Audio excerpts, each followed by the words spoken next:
We're going to begin.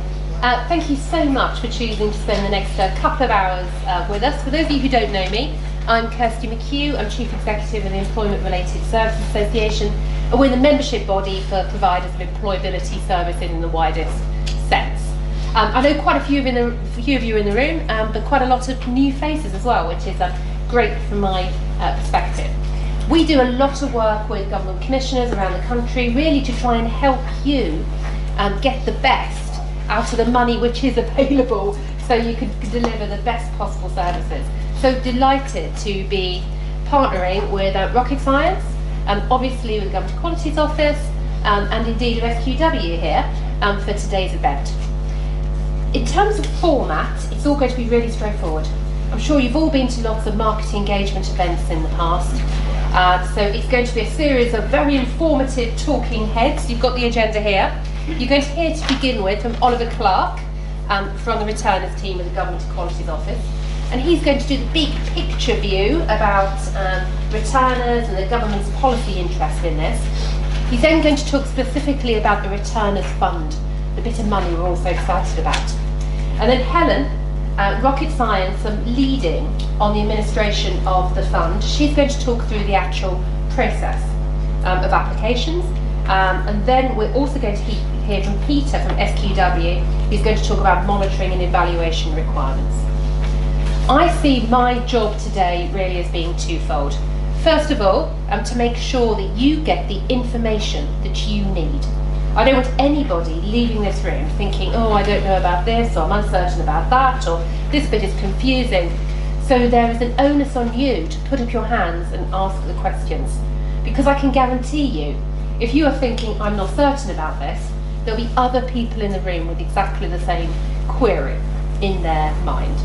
The second job, I think, is to make sure you get out on time. All right, so 3:45 we are going to be done, so we are going to keep that on time, don't worry about that.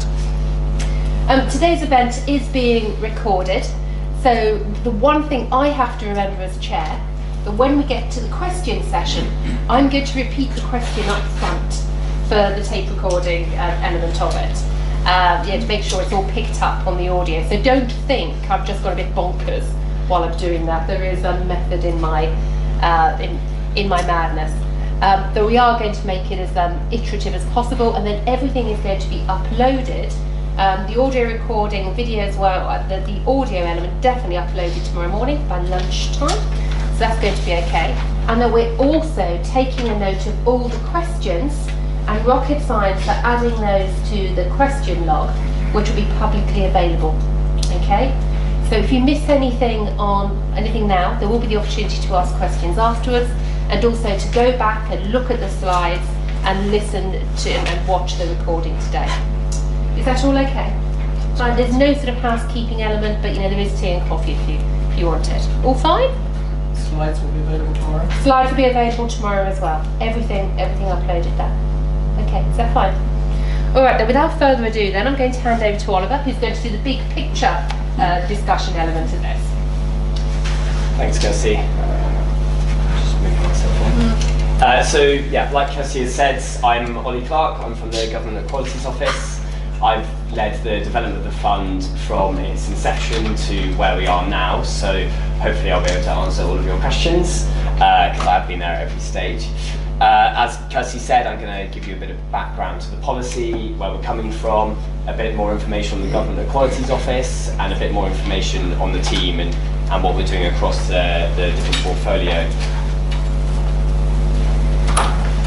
So, to start with the Government Equalities Office, for those who don't know, we're responsible for gender policy, LGBT policy, the broader equalities legislative framework, which is a bit complex and I tend to steer clear from, and then we also are involved with our EU and international commitments, and also sponsorship of the Equalities and Human Rights Commission. So where I come in is in the policy unit, and that's where the Gender Equality Policy Unit, and that's where the Returners team fits in, essentially. So, being the Government Equalities Office and being focused on gender, we're not going to be able to go throughout the day without talking about the gender pay gap. It's going to going to come up a lot, hopefully. So we tend to think about the gender pay gap as being broken down in these 5 key sections, and I'll come on to why this is relevant to the fund as we go through. But it's important to know that so the 5 key sections are education, occupational and industrial segregation. So we know that women tend to work both in jobs and industries that are lower paid and lower skilled. There's a big chunk that we put down as unobserved, which is a complex one. We think there could be kind of an interplay here between discrimination, restrained choices or unrestrained choices. And then as well, labour market participation. So we know that women tend to leave to look after a home and family more than men. So that's one of the other factors. So the reason why I'm talking about this is because we think returner programmes as an action could be a key way of addressing essentially all of these points. So you'll know that we've introduced gender pay gap reporting requirements, so which is why organisations like the BBC, etc., are having to publish their gender pay gaps.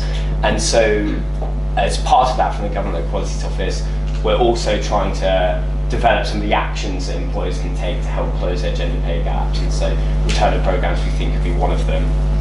So the way that fits in, obviously, with occupational and industrial segregation through returner programmes, if we can increase access to some of the industries that previously women haven't had equal access to, then that's excellent, and we think returner programmes could do that through a variety of different ways. The unobserved factor, so returner programmes for us aren't about saying that you should be getting back into work as soon as possible after you've finished looking after children or whatever it may be. It's about saying that you should have the freedom of choice to return as soon as you want.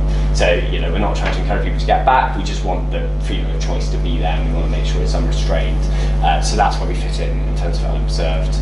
And then lastly, on the labour market participation, obviously if you've left the labour market for a long period of time, so for every year that somebody's out of the labour market, well, a woman's out of the labour market, they tend to have a wage penalty of about 2%.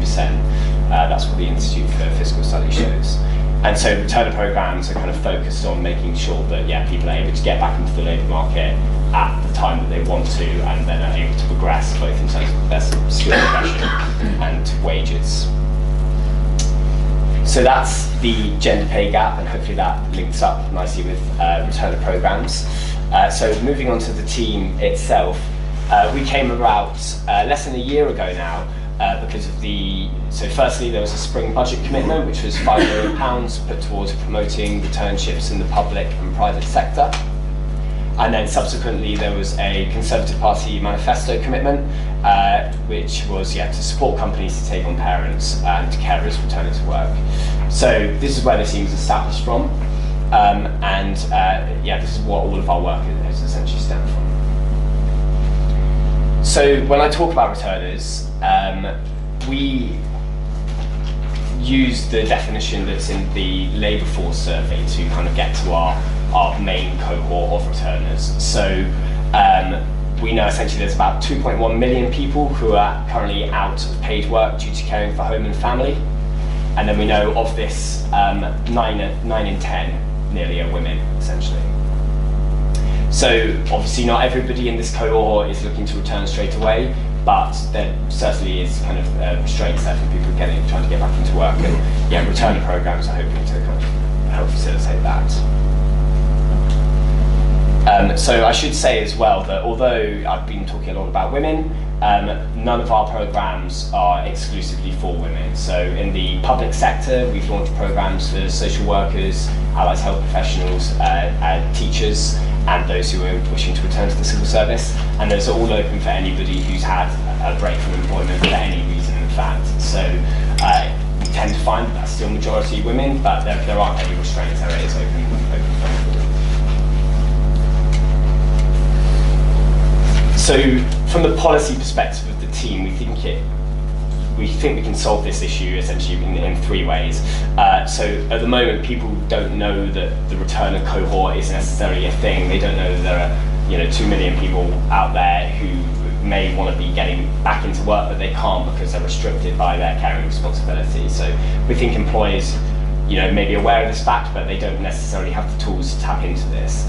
So this brings us on to developing guidance. So another key part of this is that we're developing kind of guidance toolkits for employers to be able to develop their own returner programs or support for returners.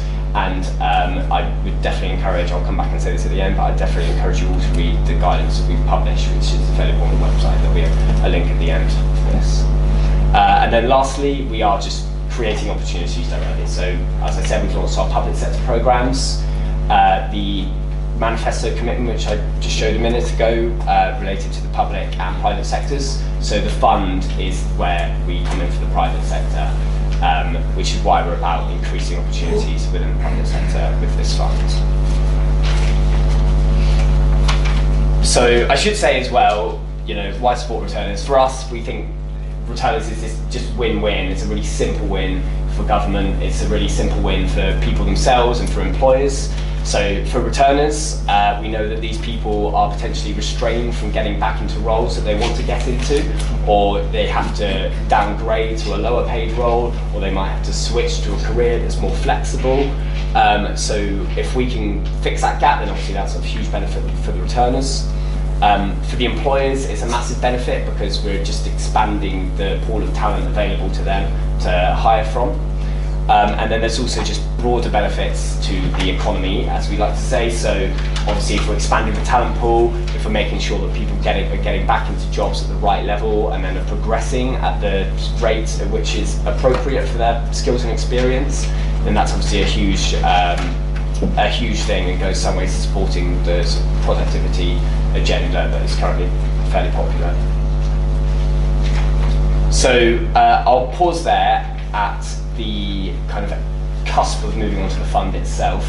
And does anybody have any questions on the policy itself and where we come from? Obviously we've got a bigger FAQ at the end, but if anyone has any specific questions at this point.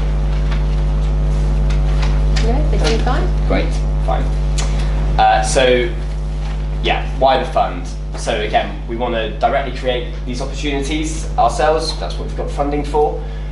We recognise the market is relatively in its infancy, so when it comes to actual distinct returner programs, there was around, I can't remember the figure exactly, but about 70 or 80 or so established. The vast majority of those in London, the vast majority of those for high-paid professional women, and so there's just a huge, there's a whole rest of society there that we need to kind of address and offer these return programs to, and we're hoping the funding can, help the market to do that essentially. Lastly, so we want to be able to just evaluate and understand the different interventions. So a lot of employers do offer returner programs, certainly in London, but none of it really has been evaluated and we don't really know what works necessarily. And so through this fund, we want to be running lots of different interventions, lots of interesting projects to really see what does work to support returners and also what works to support employers of returners. That's the other key element here. And then obviously everything that we find out through the fund and through the evaluation is going to input into the guidance that we're developing for employers and the guidance for returners themselves as we move forward through the programme. And then, of course, there's this increasing awareness element, and through the fund and the projects from the fund, we're hoping it's really, high profile, big success stories going throughout, and that we're able to just increase a bit of publicity there for the returner cohort itself, and to make sure that employers are accessing this talent pool. So I'm essentially going to walk through what is set out in the prospectus, and if you haven't read that already, I definitely encourage you to read it because it just sets out everything. But I'm going to walk through it now and hopefully just give a bit more flavour and character to where it's coming from, so it's not just kind of words on a piece of paper. So starting from the top, we've got 1.5 million available in grants. And that's to run projects aimed at returners that create opportunities in the private sector. And you'll see the industries there relate to, you'll be able to see in the slide pack, the gender pay gap column that we had earlier brings out these certain industries that have issues. And so the industries that we picked relate to that column and how we can help reduce the gender pay gap there. We also want projects that can't otherwise be established by the market. So we're conscious that we're saying this funding is for the private sector. That doesn't mean that the funding is available for big private sector firms to be able to set up their own returner programs. It's about really generating some rich evidence and data about what works to support returners, rather than just kind of, a very simple straight up returner program being set up by an employer that could have done it themselves.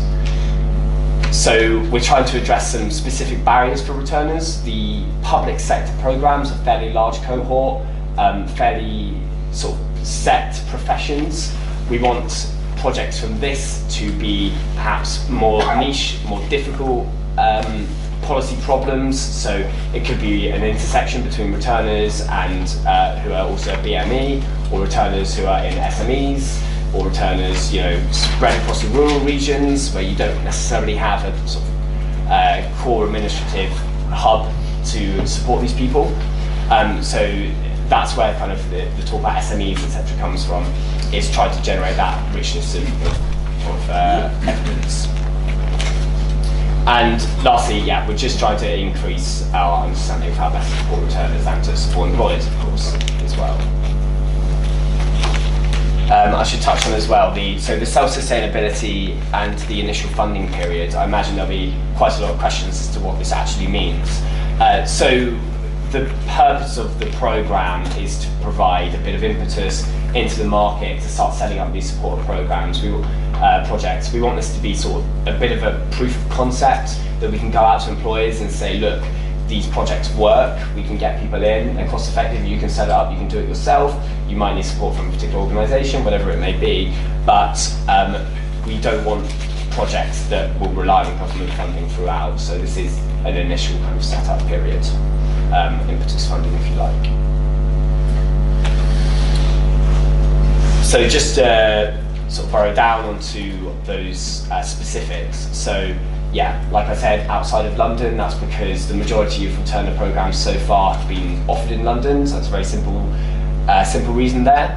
Again, non-graduate returners, the vast majority of high-flying professionals, and the Prime Minister has been very clear that the whole programme should extend throughout all levels of skill and pay.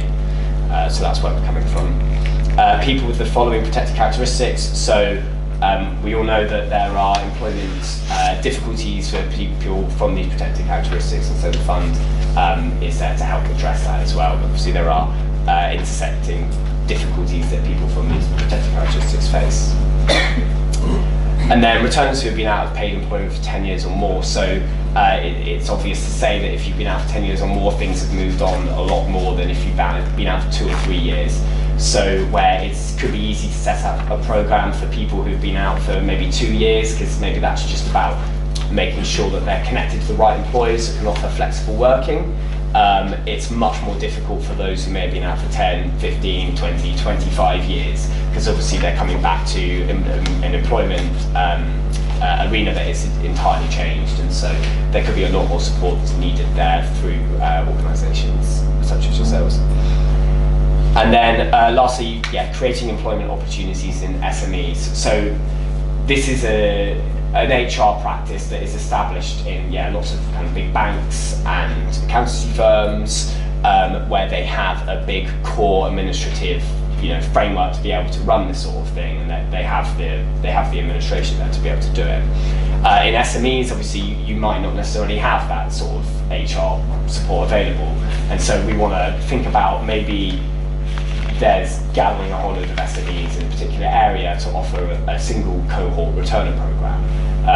It's that sort of thing, how we can kind of centralise that administrative support through a project from this fund.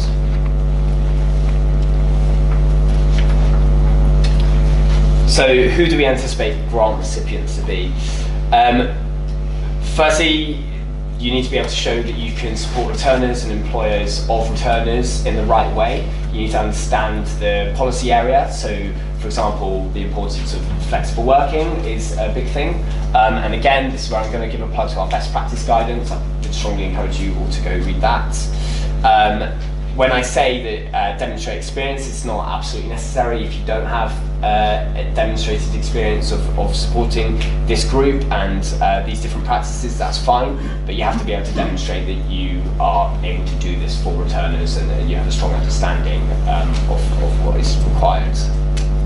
We welcome bids in consortia, so I've set out quite a few different difficult characteristics, so across SMEs, projected characteristics, etc. And so we're conscious that maybe an organisation who specialises in BME recruitment needs to pair up with an organisation who specialises in supporting returners themselves.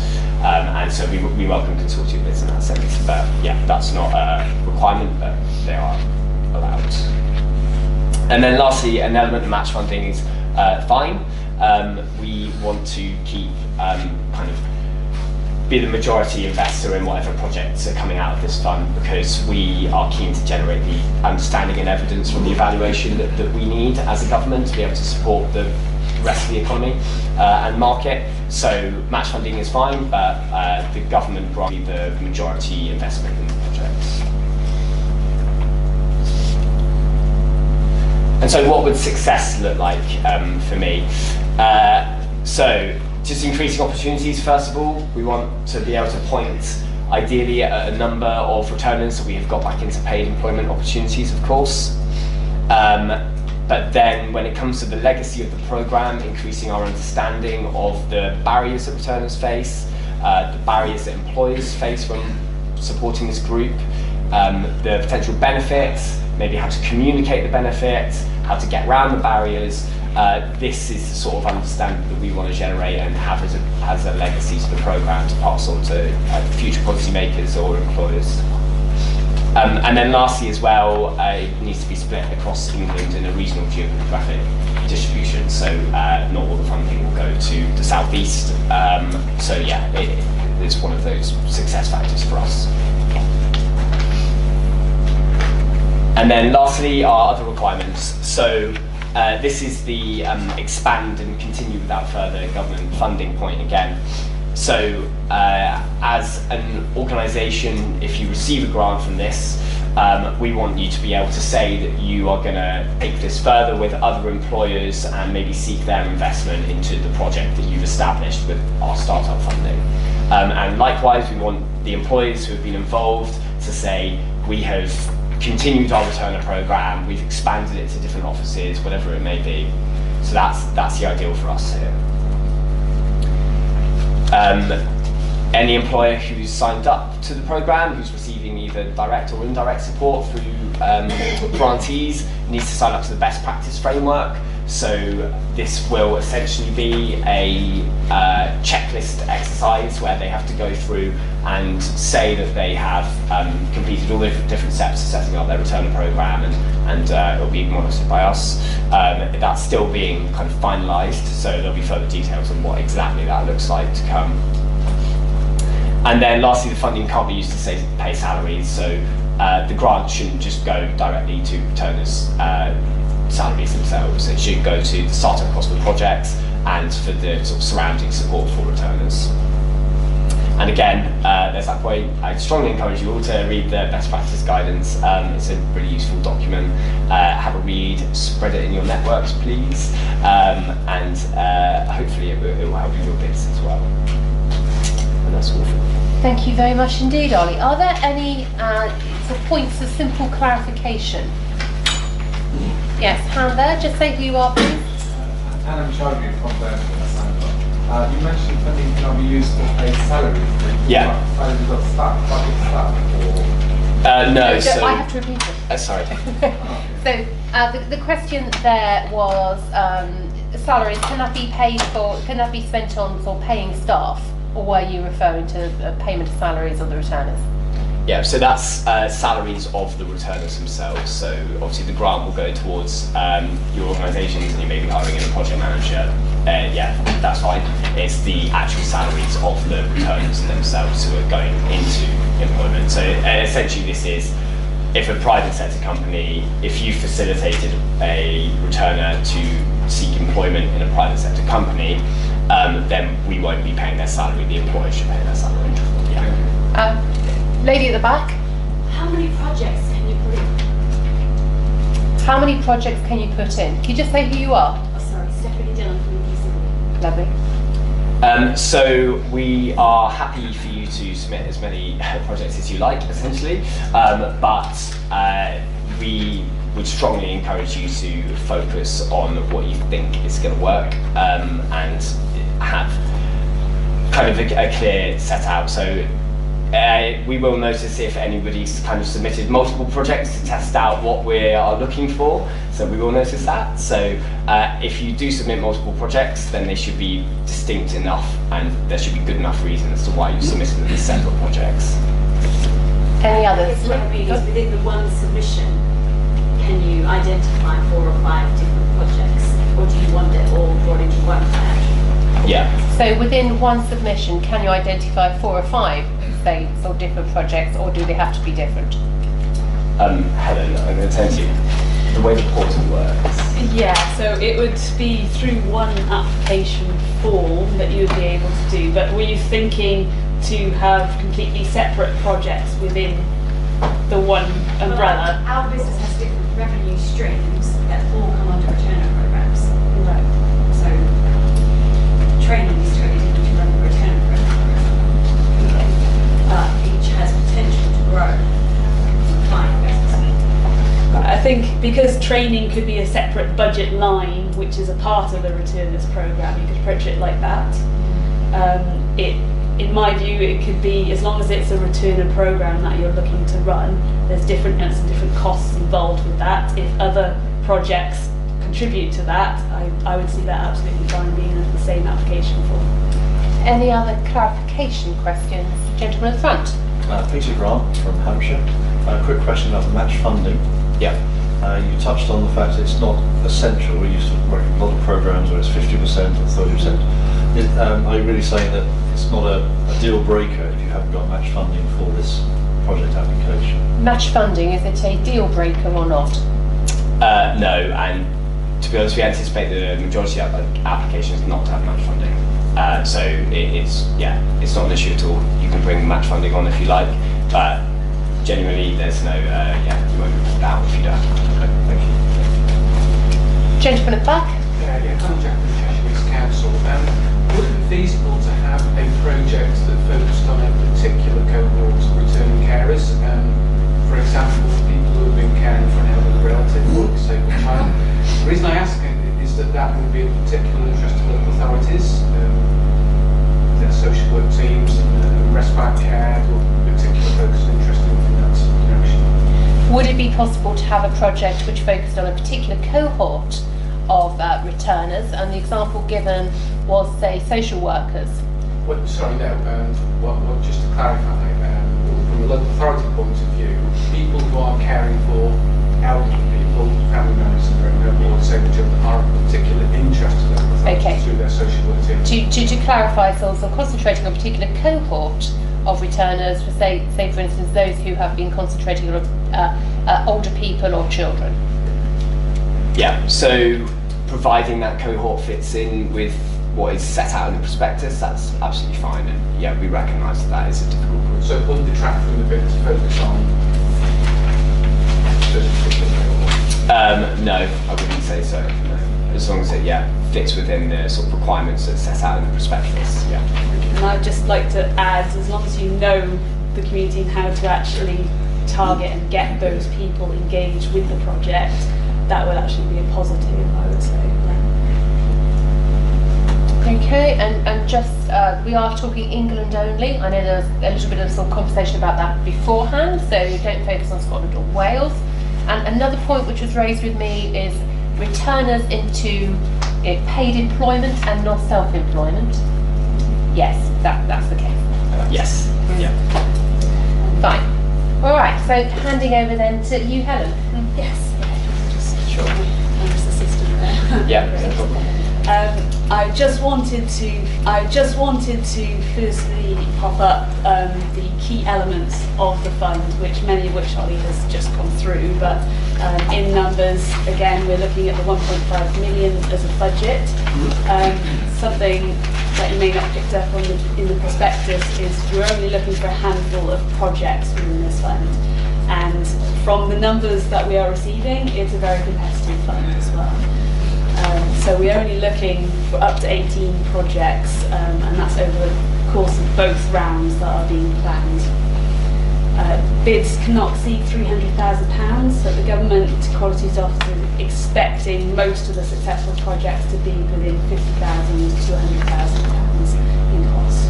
Sorry, £150,000. Sorry, just say that again. Most bids between 50 and 100,000. Oh, sorry, 150,000. Okay, between 50 and 150,000. And I just wanted as well to bring up the timetable here, because I know there are holiday dates within some of these dates. First and foremost is the deadline for expressions of interest, which is next Friday. Our office will be open and available for any inquiries still. So that's the first date, which is coming up is the 30th of March. Applications will then be notified of the outcome of their expression of interest in the week commencing the 9th of April. We hope that to be as early in the week as possible, but things leading on, it may be a bit later that week. And then as soon as that outcome is notified, we will then invite those that we want to invite to a full application to start beginning their full application. And you'll have quite a long period compared to the expression of interest window anyway, in order to develop your bid. We would expect people to be building partnerships with employers and engaging employers during this period as well, which is part of the reason why that length is a lot longer than the expression of interest phase.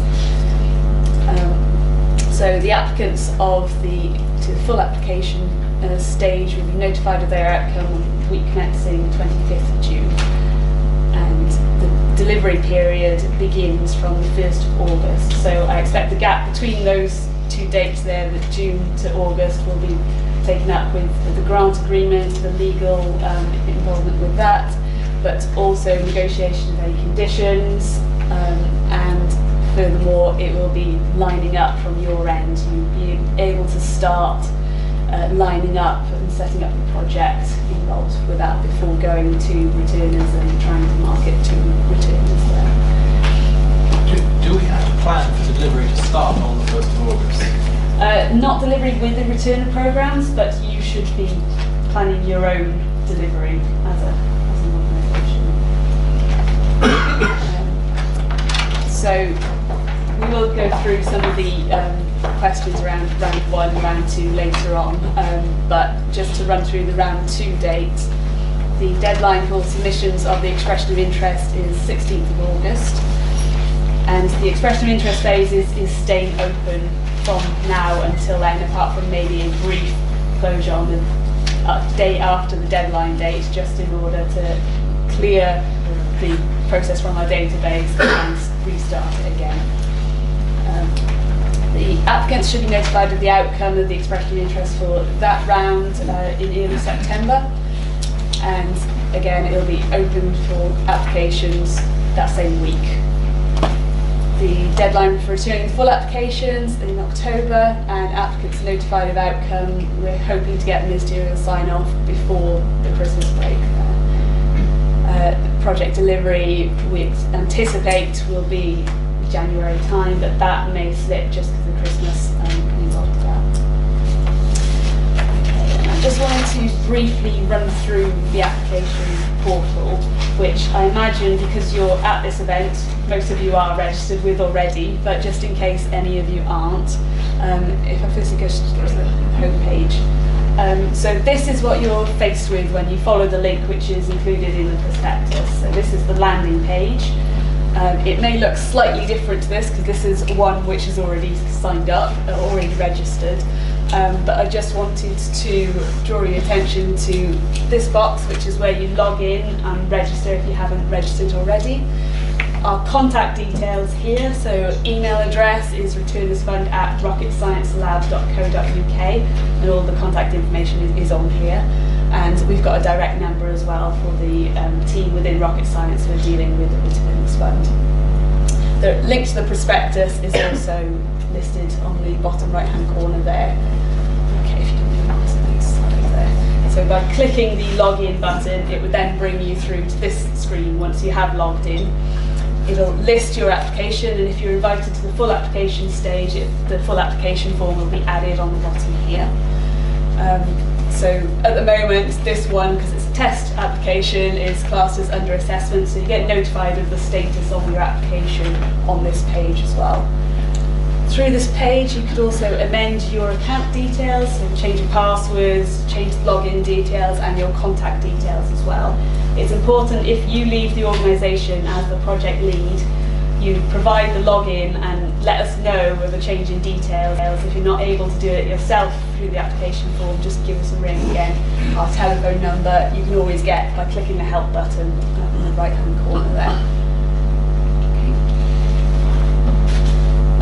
As well, this is the summary of the application form. So as you're filling out the application form, you can see how it's going here.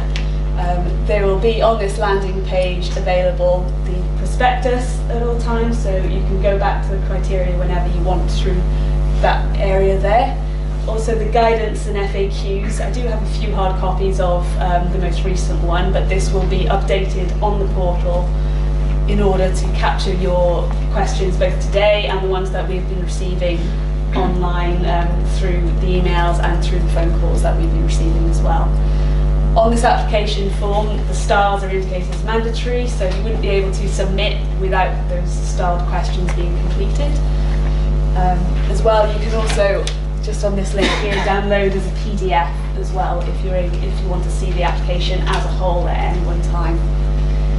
So the colours change, and it's an indication of time, how much it will take.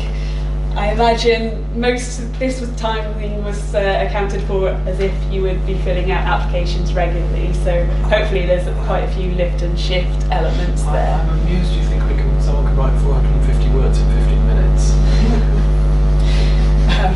It is a guide.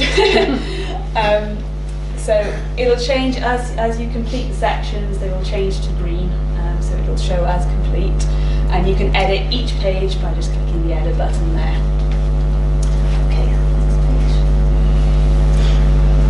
As well, at the start of each page, you will get, you'll have the unique code which is unique to your application. So if you call us up and we can't find your application, you can quote that number to us and we can really quickly find it. Again, you get the download as PDF or links on every single page. You get 2 hours to complete each page. It won't take you that long, but just to make you aware, if you go away and leave the site and haven't come back to it within 2 hours, it may not save properly in that location. The Save Progress button, you can save as you're going along, and you can always return to the summary as well to go back to that summary page. Once you've completed all the mandatory questions, there will be a submit button that appears, but again, only if you complete mandatory ones will that appear. But do make sure you actually submit your application, because I know there are a few at the moment who are on 100%. It may be those people who are waiting for this event to happen just in case they wanted to tweak their answers, but please do actually submit after doing all of that work. Okay.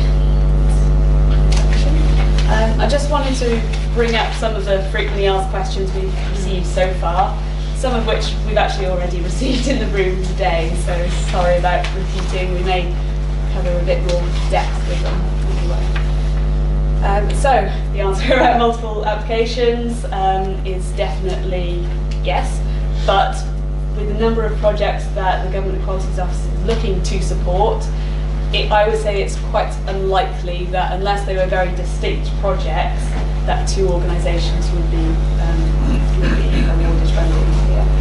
And also the second question on this is, if you're successful in round 1, can you reapply to round 2?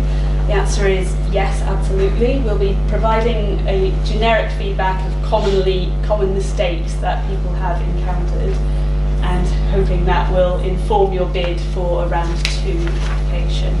Because of the length the expression of interest period is open for round 2, it's likely that more funding will be allocated in the second round, and it'll be more focused on projects that are almost ready to go in round 1. Great. I'm going to do a couple of FAQs on the sort of more policy angle side of things. So, can your project support returners into a role within the public sector or voluntary sector? So the short answer is no, and that's because we have a programme of work separate to this fund to address the public sector, essentially.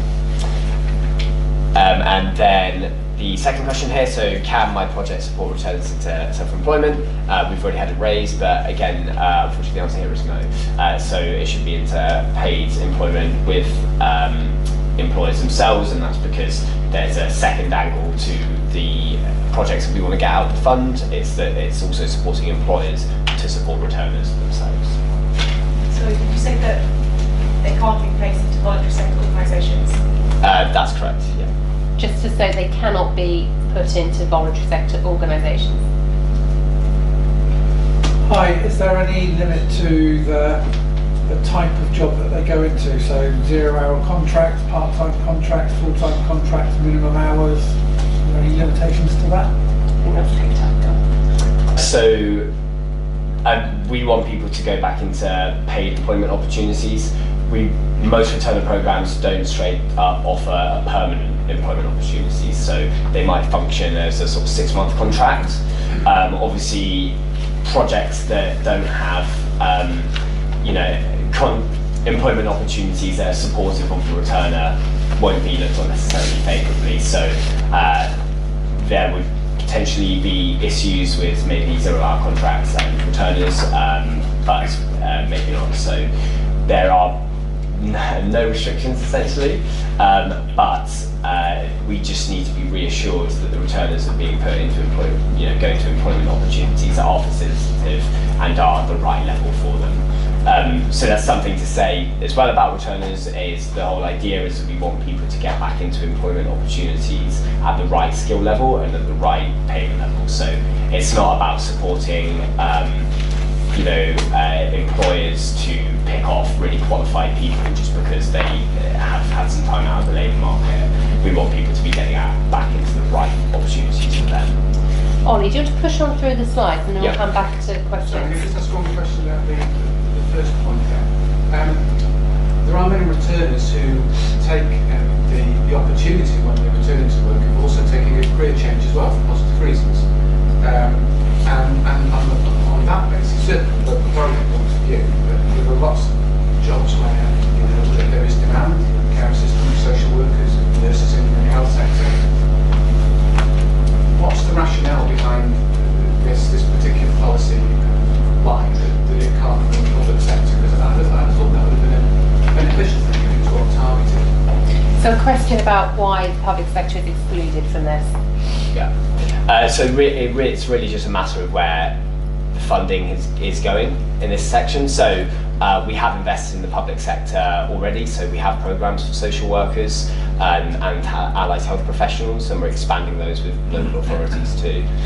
So it's really just that this fund is answering a different policy objective, but we've separately invested an equal amount of money into what you're mentioning there. And is that into the voluntary sector as well? So we haven't specifically addressed the voluntary sector at this stage, no.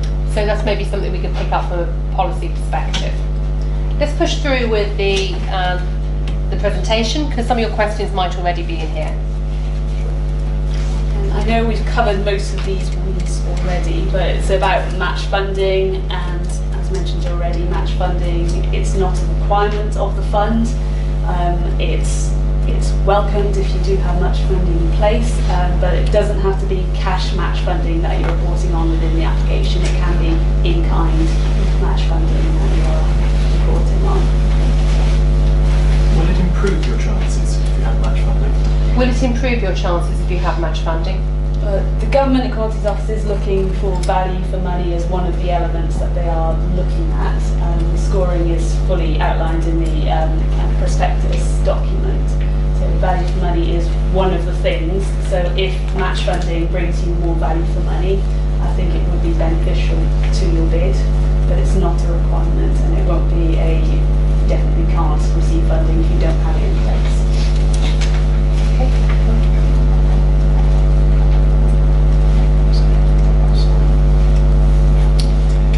So what project length are we looking to support? So we anticipate the majority of programs to run between 3 and 6 months, and that's just because of what we know about returner programs so far, how long it takes to set them up, and how long placement should be.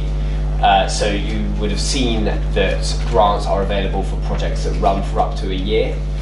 we do think this is the upper bound essentially, and so we're anticipating the majority to be 3 to 6 months. That's not to say that you'll be ruled out if it's over this period, if you can make a strong enough case for the reason why it is, essentially. And so we've touched on this already, but which geographic areas do we anticipate to cover? So the funding's only available in England. When it was announced at the budget, it went through the usual Barnett formula calculations to the devolved administrations. So this is only available in England. And again, you would have seen that preference for outside of London. But besides that, it's England. Yeah. And we touched on this earlier as well, but will you consider applications from partnerships and consortia? Yes, we will. Just in terms of partnerships and consortia, do you think that might be an advantage? Sometimes commissioners see partnerships as riskier. Yeah, so absolutely it can be seen as riskier. If you can demonstrate that the risk is mitigated, then obviously that's absolutely fine.